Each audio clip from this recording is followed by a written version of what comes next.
Déjà affublé de nombreux honneurs, André Gosselin, qui est originaire de Saint-Laurent de l'île d'Orléans, a été honoré dernièrement recevant le titre de chevalier de l'Ordre national du Québec, la plus haute distinction décernée par l'État québécois. Notre chroniqueuse, Marie Blouin, a donné un coup de chapeau aux chercheurs scientifiques et entrepreneurs. Né sur une ferme à Saint-Laurent, André Gosselin était loin de penser qu'un jour il recevrait la plus haute distinction de l'État, soit le titre de l'Ordre national du Québec. Il nous parle de son parcours exceptionnel dans un lieu qui lui est très familier, la ferme Les Fraises de l'île d'Orléans à Saint-Laurent. Bonjour, M. Gosselin. Bonjour, bienvenue sur nos fermes à l'île d'Orléans. La ferme Les Fraises de l'île d'Orléans, c'est bien ça? Voilà, ça s'appelle Les Fraises de l'île d'Orléans. C'est une entreprise familiale qui a été fondée il y a une trentaine d'années. Le petit gars, justement, le petit gars de la campagne qui vient de recevoir la plus haute distinction de l'État, soit le titre de chevalier de l'Ordre national du Québec, pour ses découvertes et travaux scientifiques en agronomie. En agronomie, c'est difficile à dire, est-ce qu'on peut dire que votre enfance à l'île a été une grande source d'inspiration dans votre carrière d'agronome? Absolument. Moi, quand j'ai diplômé du cégep, il fallait faire des choix de carrière. Puis bon, l'agronomie a été un de ces choix-là. Puis je suis rentré à la faculté d'agriculture de l'Université Laval au milieu des années 70. Puis j'ai fait ma carrière avec un baccalauréat, un doctorat, puis ensuite comme professeur. Puis c'est là qu'on a fait toute une série de travaux qui visaient à prolonger les saisons de culture, à faire des productions plus durables, plus respectueuses de l'environnement.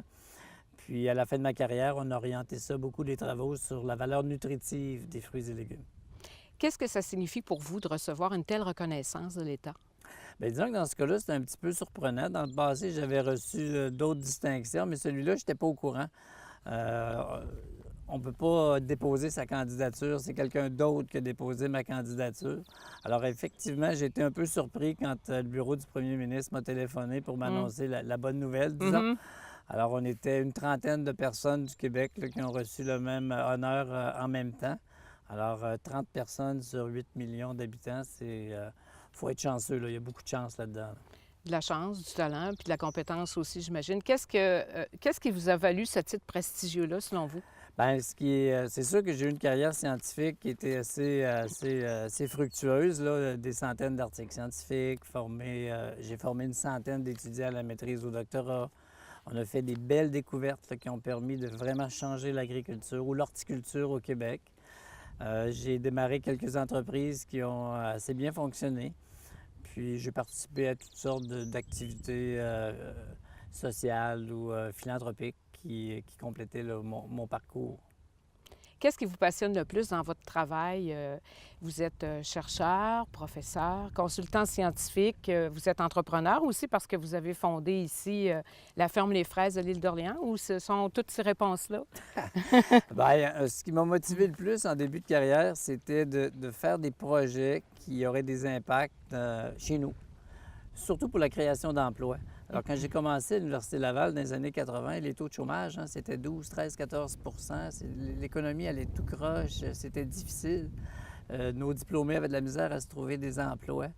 Alors, chaque fois que je faisais un projet de recherche, j'essayais que ce soit pratique, utile, puis que ça conduise à du développement économique pour essayer d'aider les jeunes à se trouver des emplois. Puis au fil des ans, là, on s'aperçoit que ce développement scientifique qu'on a fait nous, puis qui s'est fait beaucoup à travers le Québec, bien, on voit les fruits aujourd'hui. Là, hein, on a une économie qui est beaucoup plus prospère.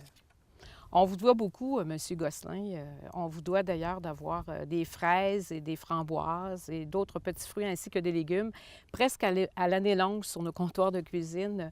Parlez-nous un peu de l'impact de ces découvertes-là. Bien, tout a commencé au début de ma carrière lorsque des gens d'Hydro-Québec sont venus nous rencontrer à l'Université Laval pour nous dire qu'il y avait trop d'électricité puis qu'ils ne savaient pas quoi en faire, puis qui cherchaient des avenues de développement. Puis nous, on leur a proposé immédiatement d'utiliser l'électricité pour mettre de l'éclairage dans les serres, pour produire des légumes à l'année, des fleurs puis des légumes à l'année. Alors, on a fait un projet de recherche, ça a bien fonctionné, puis ensuite, ça s'est continué par des développements commerciaux assez intéressants. Moi-même, pour démontrer la technologie, on a investi avec ma famille pour développer Tomate Savoura Ah oui. à la fin des années 80. On était les premiers dans le monde à utiliser l'éclairage artificiel pour produire à l'année. La très grande majorité des gens n'y croyaient pas.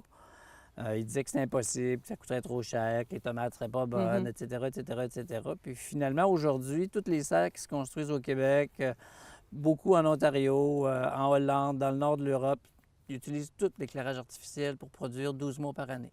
En Russie, en Pologne, dans tous les pays nordiques. Alors, la technologie qu'on a développée à Québec a fait des petits, puis a permis de produire des légumes de qualité, presque sans pesticides, 12 mois par année. Puis, ça a été un véritable succès, là, cette technologie-là. Bien, je comprends. Vous êtes aussi préoccupé par les bonnes pratiques environnementales. Qu'est-ce qui vous intéresse plus particulièrement dans ce domaine-là? Bien, moi, j'ai été impliqué dans plusieurs projets où on valorisait des biomasses. Alors, j'ai travaillé avec Daishiwa, qui est aujourd'hui White Birch, pour valoriser leurs résidus d'usine. Alors, c'est une belle histoire parce que Daishiwa aurait utilisé ces résidus-là dans des sites d'enfouissement. Alors, ce qu'on a fait, on a développé des composts, on a développé des biomasses qui étaient utilisées en horticulture. Alors, c'était gagnant-gagnant, autant pour l'entreprise forestière que pour les producteurs horticoles. Puis on a élargi toute cette recherche-là en environnement. On a créé un pavillon de recherche qui s'appelle le pavillon Envirotron. Alors, 100 de nos recherches étaient orientées pour être au moins respectueuses de l'environnement, réduire les pesticides, s'assurer qu'on recycle les solutions nutritives lorsqu'on fait des fertilisations, valoriser les biomasses, utiliser les produits, les fraises, les framboises numéro 2 dans différentes applications. Toujours essayer de minimiser l'énergie dans les serres. Alors oui, c'est une préoccupation qu'on a eue depuis 30 ans, puis on doit dire qu'on a eu des bons succès aussi. Vous avez développé aussi une certaine expertise au niveau des plantes médicinales. Je pense que c'est une voie qui vous intéresse plus particulièrement dans l'avenir. Est-ce que vous pouvez nous en parler un petit peu? Absolument. Moi, j'ai eu la chance d'étudier en Californie. Puis en Californie, toute la question des aliments santé, de la bonne nutrition, de tout ce qui entoure la santé, c'était à l'époque, puis ça l'est encore aujourd'hui, beaucoup plus important que ça l'est, non seulement au Québec, mais dans toute l'Est de l'Amérique. Puis eux, ils valorisaient les plantes médicinales, ils valorisaient les produits santé, il y avait toute une industrie autour de ça. Alors pendant plusieurs années, j'ai pensé comment on pourrait faire ça chez nous au Québec. Puis finalement, quand je suis devenu doyen de la faculté d'agriculture, j'ai eu la chance de développer un projet qui s'est transformé en l'Institut de la nutrition puis des aliments fonctionnels. Alors, on a réuni une superbe équipe là, qui avait des gens en production, en transformation, en nutrition, des équipes de médecins de l'Université Laval, mais aussi de McGill puis d'autres institutions. Puis ça a créé l'Institut. Puis l'objectif de cet institut-là, c'est de faire des aliments qui sont bons pour la santé. Puis on a réussi, là, on a développé des beaux produits, on en voit partout maintenant dans les épiceries, des jus santé, des beurre-tendre santé, il y a plein de produits, des yogourts santé. Puis ça, c'est un peu le fruit des recherches, puis de ce que on avait vu, puis ce que les gens percevaient il y a 30-35 ans, dans l'Ouest canadien, puis aussi dans le nord de l'Europe. C'était des régions où les gens portaient plus attention à ce qu'ils mangeaient, puis à la qualité de leur nourriture. Puis on a essayé d'amener ça chez nous ici, puis d'en faire des industries aussi. Pas juste de la recherche, là, en faire des entreprises qui fabriquaient des bons aliments. Quand vous regardez le chemin parcouru de votre carrière, c'est pas fini, ça commence même. De quoi êtes-vous le plus fier de ce que vous avez réalisé à ce jour? Ah, mes plus grandes fiertés, c'est mes enfants.